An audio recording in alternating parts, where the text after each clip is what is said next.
Salam damai, salam santun, salam kasih untuk saudara-saudariku dimanapun berada. Izinkan saya dalam video yang saya buat ini, saya akan berbagi pengalaman saya. Dan izinkan saya memperkenalkan diri saya.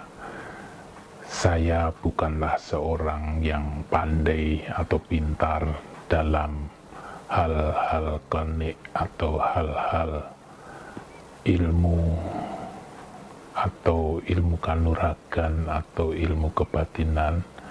Saya bukan ahlinya dan saya bukan paranormal juga, tapi saya orang biasa dan saya bertujuan untuk memberikan berbagi pengalaman ini yang pernah saya alami dalam kehidupan saya, baik dalam segi kepercayaan yang saya anut dan juga kepercayaan kepada alam semesta yang diberikan oleh Tuhan Yang Maha Esa untuk kehidupan manusia dan semua makhluk-makhluknya. Baik saudara-saudariku terkasih dimanapun berada, dalam video ini saya akan memberikan pengalaman saya yang selama ini sudah saya dapatkan melalui pembelajaran saya, dan video ini bisa diikuti oleh siapapun. Semua ini tergantung dari keyakinan kita masing-masing, dan tujuan video ini sekedar saya berbagi pengalaman saya, mengulang kembali, mengingat kembali bahwa alam sekitar itu diberikan oleh Tuhan Yang Maha Esa, diberikan oleh Tuhan Yang Maha Esa kepada makhluk-makhluknya untuk dikelola. Baik saudara-saudariku terkasih, kita tahu bahwa Tuhan menciptakan alam semesta ini dan juga semua isinya. Nah, saudara-saudariku sekalian, bahwa alam semesta ini terdiri dari 4 unsur.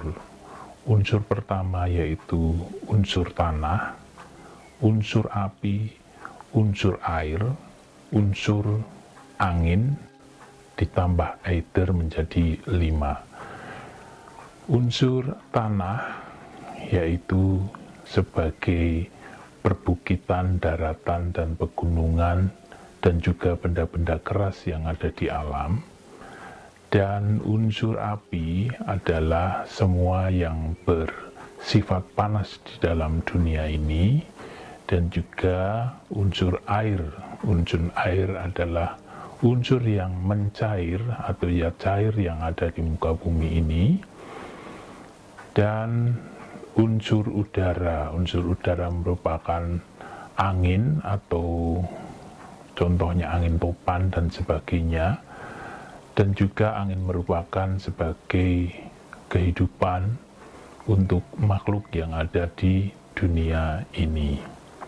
Nah, untuk aether sendiri adalah alam semesta yang diatur oleh Tuhan dalam cakrawalanya. Dan semua ini disebut alam atau disebut makrokosmos. Nah, makrokosmos ini adalah alam semesta, atau buana agung.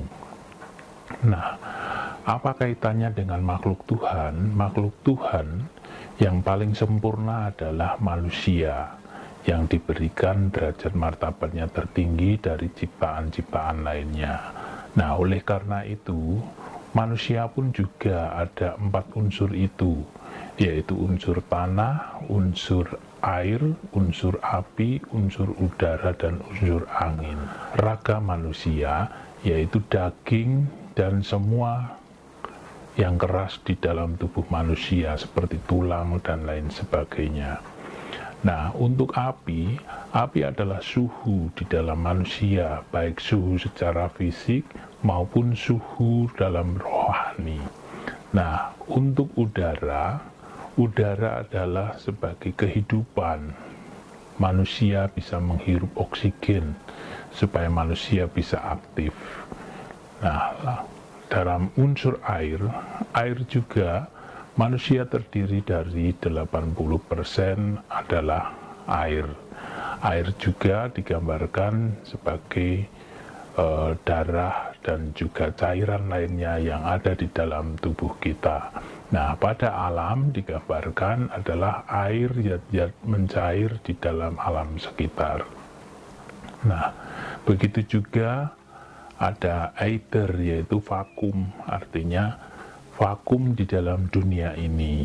Artinya semua yang ada di dalam tubuh kita itu memberikan komponen-komponen untuk aktif, sehingga kita sebagai manusia diwajibkan untuk mengelola apa yang diberikan oleh Tuhan Yang Maha Esa. Baik saudara-saudariku dimanapun berada, dalam video ini saya akan mengajak saudara-saudariku sekalian untuk kembali mengingat bahwa Tuhan Yang Maha Esa memberikan kemurahannya.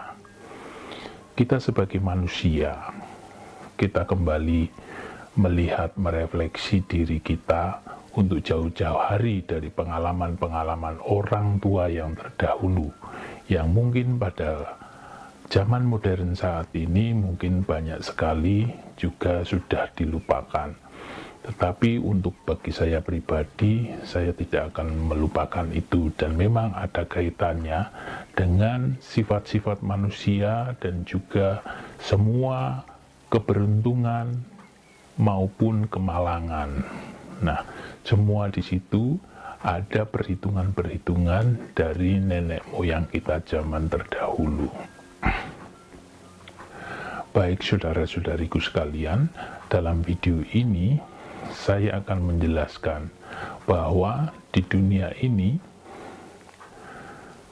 Tuhan memberikan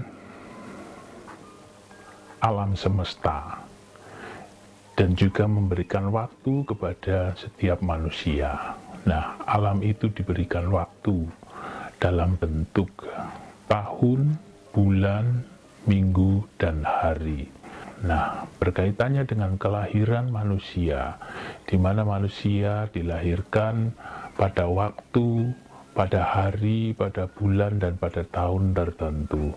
Nah, itu ada kaitannya dengan semua keadaan yang ada di alam ini. Itu pun juga bisa mempengaruhi sifat-sifat manusia yang dilahirkan itu.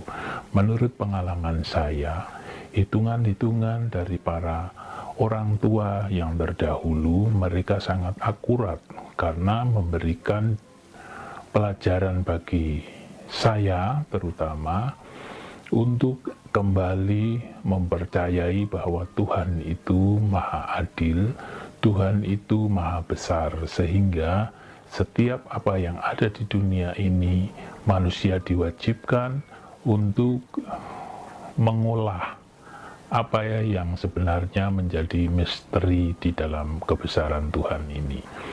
Nah, baik saudara-saudariku, sebelum berlanjut saya akan memberikan menurut pengalaman saya. Ketika manusia dilahirkan, ada kaitannya erat dengan perhitungan-perhitungan nilai-nilai waktu, yaitu seperti hari, minggu, bulan, dan tahun. Nah, dalam hari sendiri itu dibagi menjadi dua, yaitu Sabta Wara yang terdiri dari 7 hari, yang pada saat ini adalah dimulai dari hari Minggu, Senin, Selasa, Rabu, hingga Sabtu, dan Pancawara.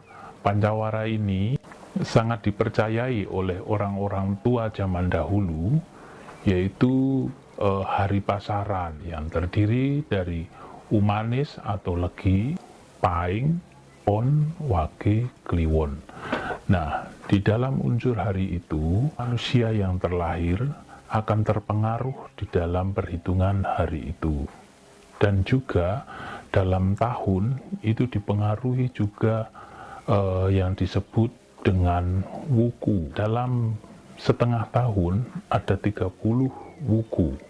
Nah, 30 wuku itu nanti akan saya jelaskan dalam video berikutnya, yang sangat erat ada kaitannya sifat-sifat manusia. Nah, dalam kelahiran manusia ini, dalam perhitungan nenek moyang kita terdahulu, itu memberikan atau menjadikan manusia supaya bisa mengetahui sifat baik dan buruknya. Nah, oleh karena itu para orang tua kita zaman dahulu itu sangat berpengaruh dengan hitung-hitungan hari. Hitung-hitungan hari itu bisa dalam perhitungan kelahiran manusia dan juga dalam kegiatan-kegiatan yang penting untuk dilaksanakan. Nah, mereka sangat tergantung dengan perhitungan hari. Karena perhitungan hari ini sangat mempengaruhi sifat-sifat manusia dalam kelahiran dan juga mempengaruhi keberhasilan atau kegagalan dalam suatu kegiatan. Nah, saudara-saudariku, dalam video selanjutnya nanti saya akan mengupas sifat-sifat manusia menurut perhitungan kelahiran, hari, weton, dan juga wukunya. Pada video nanti ini saya akan jelaskan juga bahwa setiap sifat manusia menurut kelahirannya, mereka juga sesuai dengan jodohnya yang tepat bagi dirinya sendiri, sesuai dengan kelahirannya. Nah, tapi perlu diingat bahwa sifat-sifat ini adalah sebenarnya kemurahan Tuhan. Tuhan memberikan sifat-sifat kita, tanda-tanda baik atau buruk, sehingga Tuhan memberikan akal kepada kita, kepada orang tua kita terdahulu, untuk mengolah bagaimana caranya menemukan sifat-sifat manusia baik atau buruknya. Nah, kalau kita sudah mengetahui bahwa sifat-sifat kita ada sifat yang baik, pasti juga ada sifat yang buruk. Kalau kita sudah menemukan dari perhitungan-perhitungan itu nanti, maka kita sebagai umat manusia, kita harus mempertahankan sifat manusia itu yang baik. Kita akan jalankan, kita lebih mempertebal dalam kegiatan kebaikan. Dan apabila kita juga sudah temukan sifat keburukan kita, maka kita akan selalu ingat bahwa sifat-sifat yang buruk itu menjadi pedoman bagi kita untuk tidak berbuat buruk. Oleh karena itu, saudara-saudariku, dalam video yang akan datang, jangan sampai terlewatkan. Oleh karena itu, supaya tidak terlewatkan nanti video saya yang berikutnya, untuk mengupas sifat manusia sesuai tahun, tanggal, dan harinya, silakan subscribe dan juga bunyikan loncengnya. Terima kasih saudara-saudariku sekalian. Salam kasih, rahayu, rahayu.